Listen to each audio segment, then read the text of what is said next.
Hi, this is Anand Rathi. Welcome to my channel mind your logic maths and science.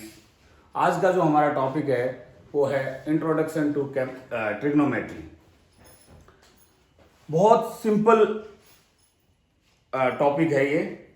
बच्चे पर इसको थोड़ा सा मुश्किल लेके चलते हैं शुरू से ही, और सीनियर स्टूडेंट्स भी कई बार बच्चों को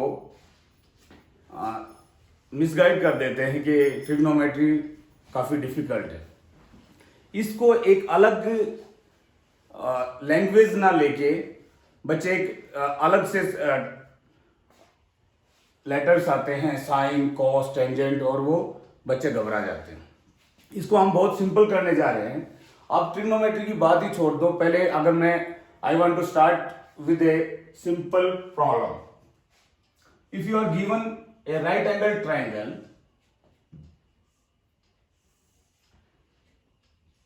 और ये एंगल 30 डिग्री है, और मैं बोल देता हूं this side is 1 unit, you have to find other 2 sides. हाँ, और अगर ये ही प्रॉब्लम हम 8th क्लास के बच्चे को या 9th क्लास के बच्चे को दें तो ट्रिग्नोमेट्री की कोई जरूरत नहीं है। पर अगर यही प्रॉब्लम अगर हम 10th क्लास के बच्चे को देंगे तो वो डेफिनेटली ट्रिग्नोमेट्री लगाएगा और सिंपल सॉल्व कर देगा। और मैं ये प्रॉब्लम इसलिए बता रहा हूं कि आपको पता लगे ट्रिग्नोमेट्री का पर्पज क्या है, व्हाट इज ट्रिग्नोमेट्री। देखिए, अगर एक बच्चे जिसको ट्रिग्नोमेट्री की नॉलेज नहीं है वो भी इस प्रॉब्लम को सोल्व कर सकता है। This angle is 90 degree, one of the side is given 1 unit, we have to find this other 2 sides. Pythagoras theorem में हमें 2 साइड दी रहती थी और हम तीसरी साइड निकाल सकते हैं, बट यहां 1 angle is given and 1 side, you have to find other 2 sides. देखिए, बहुत सिंपल है। अगर इसको हम रिकंस्ट्रक्ट करें, if will produce this such that this 30 degree, और you can say water image of this triangle will be this angle will become 60 degree, ये 90 है, ये 60, और ये भी 60 डिग्री हो जाएगा। देखो, ये एक इक्विलेटरल ट्राइंगल बन गई। If this is 1 unit, definitely ये 1 यूनिट, तो होल विल बी 2 यूनिट, और इक्विलेटरल ट्राइंगल है तो ये भी 2 यूनिट और ये 2 यूनिट, और this will B √3/2 times of 2। आपको पता है altitude of right triangle is √3/2 times of its side is 2 times of √3/2 times of 2, तो this will become √3। ओके, फिर वापस हटा लेते हैं इसको। Come to our original triangle, ये आ गया 1 और ये आ गया √3। This also suits with the Pythagoras triplet. अब देखते हैं, यहां से अगर यही प्रॉब्लम ट्रिग्नोमेट्री से करते तो बहुत इजीली और एक ही लाइन में हो जाती, हम कंस्ट्रक्शन करने की जरूरत नहीं पड़ती। तो ट्रिग्नोमेट्री कुछ भी नहीं है, this is ratios of sides with respect to given angle. अगर हम एक वर्ड लिखते हैं sine theta, and denoted by SI, sine theta. What is theta? Theta is nothing but angle, corresponding angle, जिसके कॉरस्पॉन्डिंगली हम साइड्स लेंगे। आप ये सोचिए, अगर मेरे को कोई बोला जाए व्हाट इज द साइन 30, अगर इसी टाइम से, तो आप तुरंत बोलोगे साइन 30 या sine theta is ratio of perpendicular to hypotenuse. आप तुरंत बता दो 30 के हिसाब परपेंडिकुलर बाय हाइपोटेन्यूज, साइन 30 की value 1/2। Okay, and in every time अगर take again sine theta,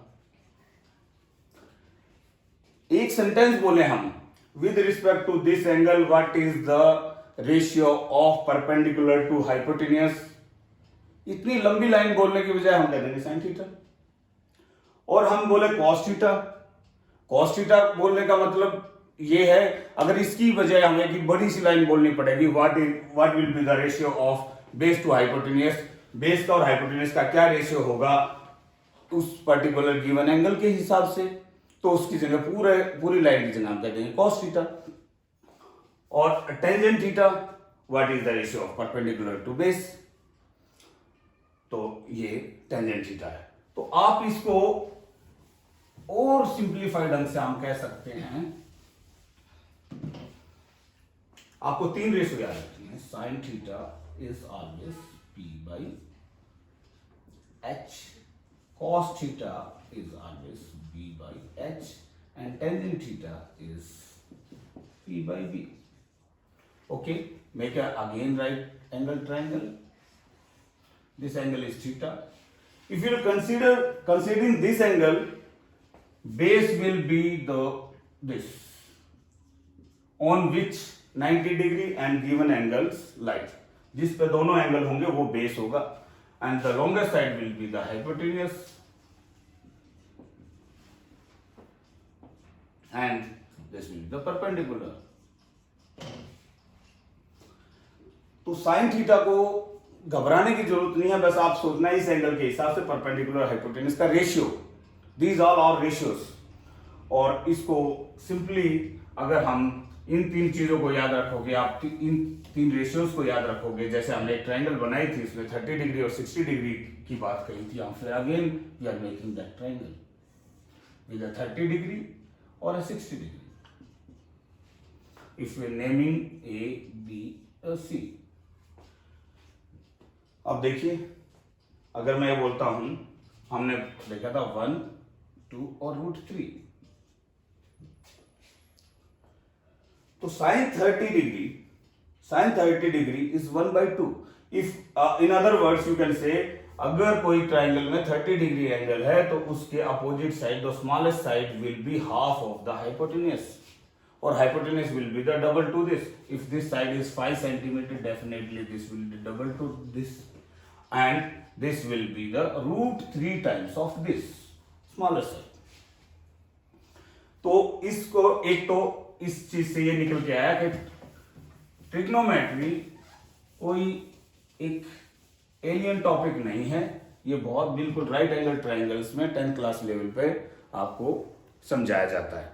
okay, now I want to quote one famous quotation by J.F. Herbert. There is perhaps nothing which so occupies the middle position of mathematics as trigonometry. J.F. Herbert ने बोला कि trigonometry से important middle position math में लेने वाला कोई भी topic नहीं है। अब अगर हायर क्लासेस में जाओगे, फिजिक्स पढ़ोगे, कुछ भी पढ़ोगे, एनीवेयर वेक्टर्स पढ़ोगे, तो आपको ट्रिग्नोमेट्री बार बार आएगी। तो अगर इसको हम और बिल्कुल किताबी चीज से हटा के देखें तो आप ये कह सकते हो, if this one box is there, okay, or we are pushing it with this angle, we are pushing this box with this angle, there will be 2 components of force। एक सिंपल लैंग्वेज में सोचो, trigonometry कहाँ use होगी। अगर हम इस box को ऐसे धक्का मार रहे हैं तो इसके ऊपर 2 कंपोनेंट्स काम कर रहे हैं, तो somewhat okay, I am pushing it with the 5 Newton of force, or 5 anything unit, or there will be 2 components of this। okay, let's this be, if this angle is particular angle, वो आप बाद में पढ़ेंगे, ये angle कोई भी angle है, वो एंगल सेटिस्फाई करना चाहिए। हम जस्ट यूनिट ले रहे हैं 3, 4, 5।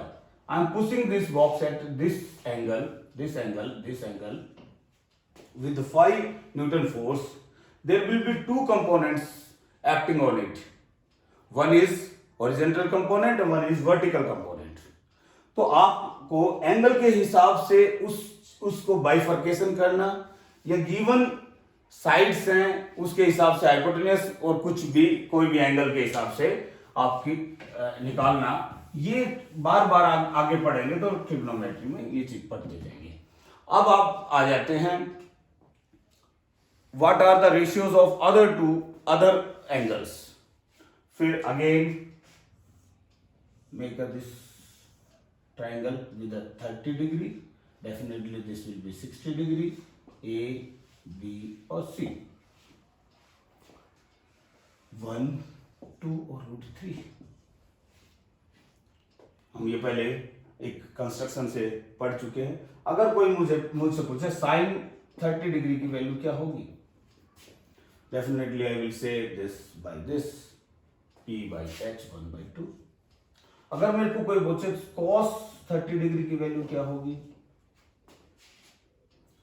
तो बेस अपॉन हाइपोटेन्यूज √3/2। अगर इसी तरह से आप पूछा जाए टेंजेंट 30 डिग्री की वैल्यू क्या होगी, P/B 1/√3। ये वैल्यू तो आपको ऐसे ही याद होगी। और इन सेम ट्राइंगल अगर आप 60 डिग्री लो, तो अगर मैं पूछता हूं sine 60, if you considering this angle the base will be this. अगर इस एंगल को कंसीडर करते हो तो बेस ये हो जाएगा, परपेंडिकुलर ये हो जाएगा, hypotenuse will remain same the longest side. तो साइन 60 अगर इसके 60 के अकॉर्डिंग साइन होगा तो perpendicular by hypotenuse √3/2। Cos 60 degree will be same base by hypotenuse, and tangent 60 degree will be this, यहाँ perpendicular by base √3। देखिए 30 और 60 डिग्री की वैल्यू तो आपको इसी ट्रायंगल से पता लगी, simple.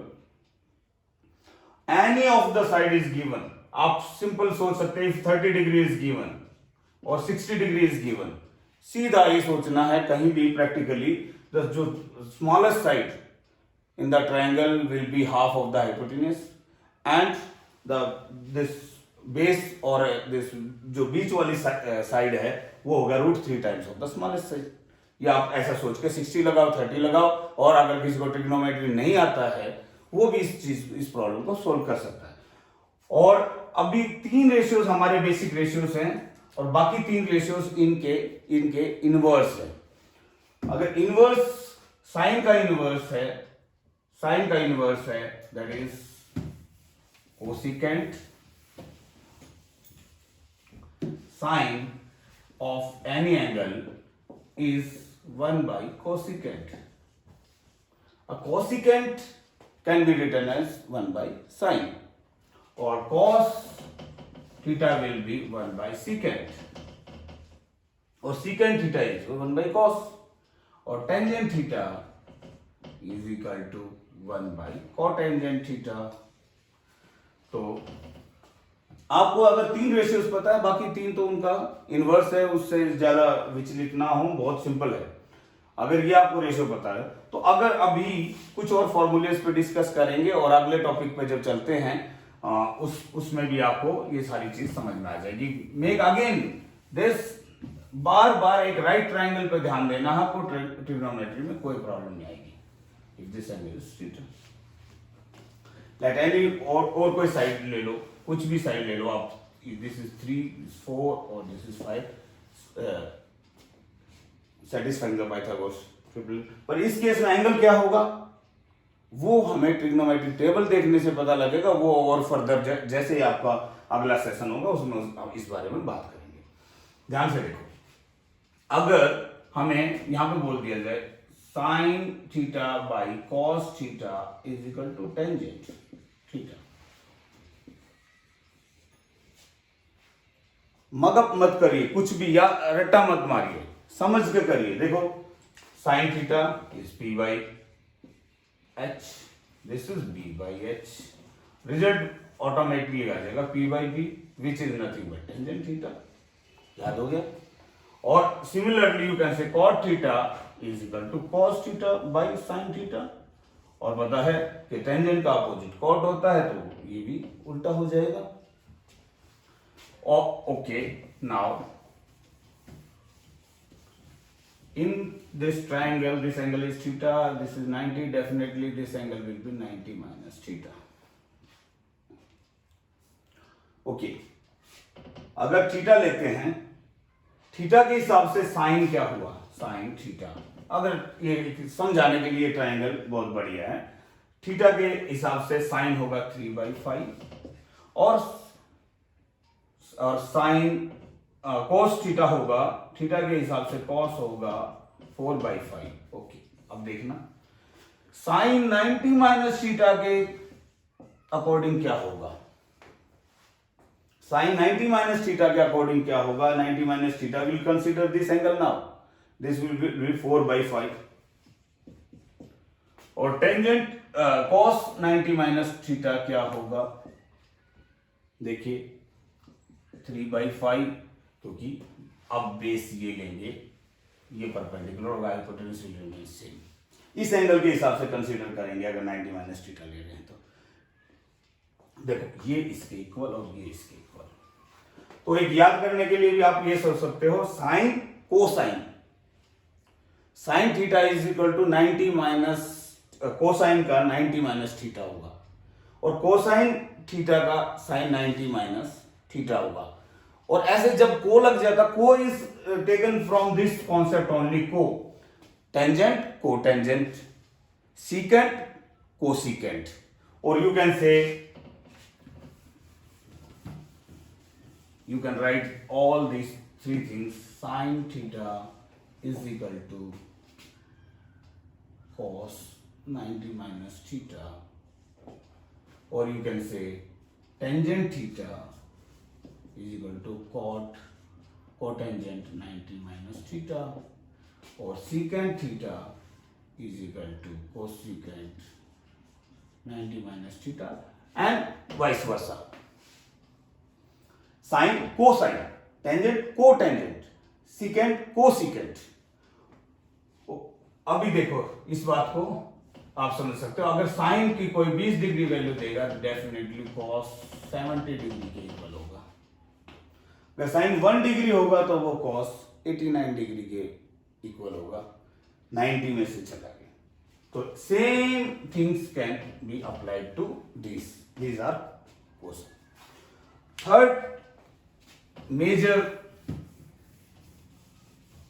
formula in trigonometry in your 10th class are sin square theta plus cos square theta is equal to 1, secant square theta minus tangent square theta is equal to 1, or cot square theta, cosecant square theta, cosecant square theta minus cot square theta is equal to 1। Okay, ये भी याद रखने की बजाय आप इसको ध्यान से समझिए, ये कहां से आया, नथिंग, साइन, देखो इसको कर लेते हैं, इसको p बाई एच का square plus b by H का स्क्वायर, लेफ्ट हैंड साइड ले लिया, सिंप्लीफाई करिए, नीचे एच स्क्वायर ऊपर p square plus b square, and with the Pythagoras theorem you already know p square plus b square is nothing but h square, h square cancel हो गया 1। Same thing can be applied to this secant square theta is cos का उल्टा है h by b का whole square minus tangent is p by b का whole square, तो the result will be b square और h square minus p square, hypotenuse square minus perpendicular square is nothing but b square divided by b square, cancel, okay 1। Similarly you can do at your own। अगर इन्हीं तीनों फॉर्मूले से हमारे बहुत एक पूरी एक्सरसाइज दी हुई है, अगर इन्हीं तीनों आइडेंटिटीज को अगर हम समझते हैं, और this can be applied to any of the, जब भी आपको कुछ ट्रिग्नोमेट्री पढ़ाई जा रही तो आपके दिमाग में एक राइट ट्रायंगल आना चाहिए और उसके बारे में आपको सोचना है। ध्यान से देखो, इसी से क्या क्या फॉर्म हो सकता है, okay, sine square theta is equal to 1 minus cos square theta, simplifying, subtracting cos square theta from both side, और इधर ले जाएंगे तो माइनस में हो जाएगा, और यहां स्क्वायर हटाएंगे तो स्क्वायर रूट आ जाएगा, और sine square theta 1 plus cos theta 1 minus cos theta, इसको अगर यहाँ देखते हैं इसको a plus B A minus B की तरह इसको फैक्टराइज कर देंगे, तो lot of operations can be done with this identities, यानी you can say secant square theta is equal to 1 plus tangent square theta, और secant square theta minus tangent square theta is 1 is to tangent square theta minus secant square theta will be -1। इस तरह से इन तीन identities पे आगे हम exercise के questions करेंगे। तो बिफोर दैट आपको ये जो बेसिक चीज जो बताया है, एक तो ratios, understanding concept of trigonometry है क्या trigonometry, this is one step ahead of Pythagoras theorem. Pythagoras theorem में क्या था, दो साइड दी, तीसरी निकाल दी, इसमें एक एंगल दे दी, एक साइड दे दी, रेशियोज हमें पता लगाने हैं और साइड बहुत सिंपल है, इसलिए ट्रिग्नोमेट्री से घबराना नहीं। नेक्स्ट सेशन जो होगा उसमें will discuss the question and application of trigonometry. आपका जो आगे हाइट एंड डिस्टेंस का जो चैप्टर है उससे भी क्वेश्चंस करेंगे, आप तब तक इसकी तैयारी करिए। Thank you, have a nice day, और चैनल को मैक्सिमम सब्सक्राइब कीजिए, शेयर कीजिए, और अपने जितने भी नीडी हैं, जितने भी एस्पायरेंट्स हैं, 10th क्लास के स्टूडेंट्स हैं, उनको बताइए। Thank you.